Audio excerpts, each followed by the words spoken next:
નમસ્કાર વાલા પેન્શનર મિત્રો, નિવૃત્ત કર્મચારી મિત્રો, ભાઈઓ તથા બહેનો, સ્વાગત છે આપ સૌનું આપણી આ યુટ્યુબ ચેનલ ભાવેશ મકવાણા ન્યૂઝમાં। તો પેન્શનર મિત્રો, આજની તારીખ છે 18/3/2026। તો આજના પેન્શન સમાચારની અંદર આપણે વાત કરીશું નિવૃત્ત પેન્શનરોના પેન્શનમાં તાત્કાલિક ધોરણે થયો છે ધરખમ વધારો જાહેર। મિત્રો, તો કેટલો વધારો જાહેર કરવામાં આવ્યો છે અને કયા પેન્શનરોના પેન્શનમાં વધારો કરવામાં આવ્યો છે, જેની આજની ચર્ચા આજના વિડીયોમાં આપણે કરવાના છીએ। તો આજનો વિડીયો તમે ખાસ કરીને અંત સુધી જોઈ લેજો અને હજી સુધી આપણી આ ચેનલ તમે સબસ્ક્રાઈબ ન કરી હોય અને જો તમે ડેઈલી આવી જ અપડેટો મેળવવા માંગતા હો તો આપણી આ યુટ્યુબ ચેનલ પણ અત્યારે જ સબસ્ક્રાઈબ કરી લેજો મિત્રો। તો શરૂ કરીએ આજનો આ વિડીયો। તો મિત્રો, સૌથી પહેલાં વાત કરીએ તો કર્મચારીઓ અને પેન્શનરોએ 8મા પગાર પંચ અંગે અપેક્ષાઓ વધારી છે। તો વિવિધ સંગઠનોએ ફિટમેન્ટ ફેક્ટર અંગે સૂચનો આપવાનું શરૂ કર્યું છે।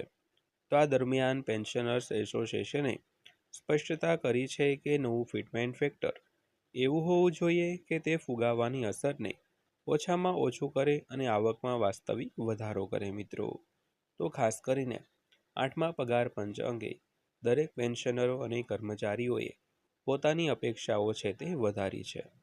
તો વિવિધ કર્મચારી અને પેન્શનરોના સંગઠનોએ ફિટમેન્ટ ફેક્ટર કેવું રાખવું તે અંગે સૂચનો આપ્યા છે। તો પેન્શનર્સ એસોસિએશને એ પણ સ્પષ્ટતા કરી છે કે નવું ફિટમેન્ટ ફેક્ટર એવું જ હોવું જોઈએ જે ફુગાવાની અસર એટલે કે મોંઘવારીની અસરને ઓછી કરે અને આવકમાં વાસ્તવિક વધારો કરે। મિત્રો, તો ત્યારબાદ વાત કરીએ તો 8મા કેન્દ્રીય પગાર પંચ એ હમણાં જ તેનું કામ શરૂ કર્યું હોય, પરંતુ કર્મચારીઓ અને પેન્શનરોના સંગઠનો તરફથી ફિટમેન્ટ ફેક્ટર અંગે સૂચનો આવવા લાગ્યા છે। તો એફએનપીઓએ તેને વધારીને 3 કરવાની માંગ કરી છે। તો જ્યારે 2025ના અહેવાલમાં તે 1.82 અને 2.46ની વચ્ચે રહેવાની આગાહી કરવામાં આવી હતી। તો અંતિમ નિર્ણય કમિશનના અહેવાલો પછી જ લેવામાં આવશે, પરંતુ તે દરમિયાન પેન્શનરોના સંગઠને ફિટમેન્ટ ફેક્ટર નક્કી કરવા માટે એક હાઇબ્રિડ સિસ્ટમનો પ્રસ્તાવ પણ મૂક્યો છે। મિત્રો, તો ખાસ કરીને 8મા પગાર પંચે તેનું હાલમાં એક અગત્યનું કામ છે તે શરૂ કર્યું છે। તો દરેક કર્મચારીઓ અને પેન્શનરોના સંગઠનો તરફથી ફિટમેન્ટ ફેક્ટર અંગે પણ સૂચનો છે તે આવવા લાગ્યા છે। મિત્રો, તો એફએનપીઓ નામનું સંગઠન છે, એણે તેમને વધારીને 3 કરવાની માંગ કરી છે। તો જ્યારે 2025ના એક અહેવાલની વાત કરીએ તો તે 1.82 અને 2.46 વચ્ચે રહેવાની આગાહી પણ કરી છે।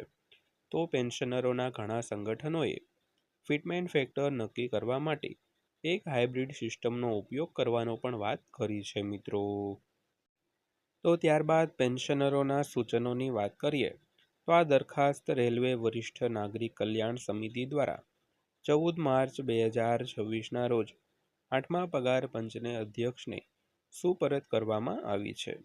તો 18 મહત્વપૂર્ણ પ્રશ્નો ધરાવતી કમિશનની પ્રશ્નાવલીના જવાબમાં આપવામાં આવેલા આ સૂચનમાં જણાવાયું છે કે ફિટમેન્ટ ફેક્ટર એવું હોવું જોઈએ તે ફુગાવા અને માળખાકીય ફેરફારોને કારણે આવકમાં થયેલા નુકસાનને ભરપાઈ કરી શકે।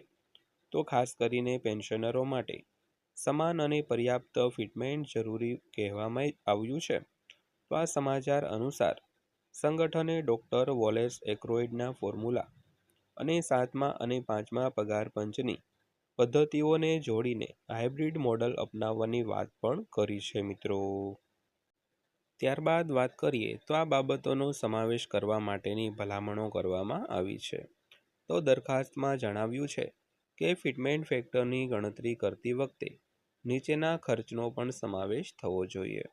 તો સૌથી પહેલાં રોજિંદા ગ્રાહક માલ માટેનો ખર્ચ, ત્યારબાદ ઇન્ટરનેટ અને ડિજિટલ કનેક્ટિવિટીનો ખર્ચ, ત્યારબાદ આરોગ્ય વીમાનું પ્રીમિયમ, ત્યારબાદ આરોગ્ય સંભાળ ફુગાવો। આ ઉપરાંત પરિવાર માટે 4 સભ્યોના એકમને આધાર તરીકે ધ્યાનમાં લેવાની પણ ભલામણ કરવામાં આવી છે। મિત્રો, ત્યારબાદ વાત કરીએ તો 7મા પગાર પંચના ફોર્મ્યુલા વિશે।